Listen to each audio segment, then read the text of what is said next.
మోకాళ్లలో గుజ్జును పెంచి నొప్పిని తగ్గించి సర్జరీని దూరం చేసే ఫ్రీడమ్ వాక్. పోలీసులంటే చాలా కఠిన హృదయంతో ఉంటారు అని చాలా మందిలో ఉన్న భావన.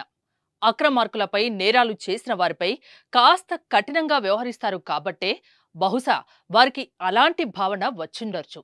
కానీ వారికి కుటుంబాలు ఉంటాయి. వారికి కూడా మనలాంటి భావాలే ఉంటాయి. పోలీసుల హృదయంలోనూ తడి ఉంటుందని వారిని దగ్గర నుంచి చూసిన వారికే తెలుస్తోంది.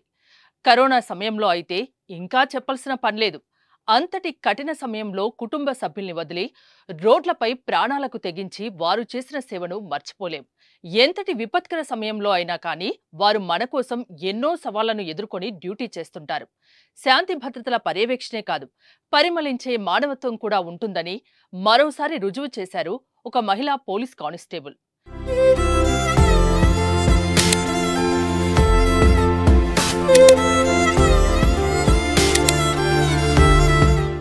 మహబూబాబాద్ ప్రభుత్వ బాలుర జూనియర్ కళాశాలలో పట్టభద్రుల పోలింగ్ కేంద్రం దగ్గర పాపతో వచ్చిన ఒక మహిళను పోలింగ్ కేంద్రంలోకి అధికారులు అనుమతించలేదు.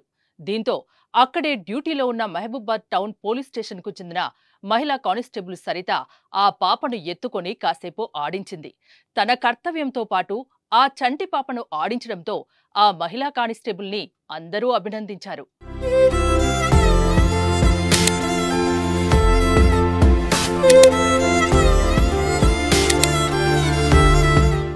సుమన్ టీవీలో మీ పర్సనల్ అండ్ బిజినెస్ ప్రమోషన్స్ కోసం కింది నెంబర్కి కాంటాక్ట్ చేయండి.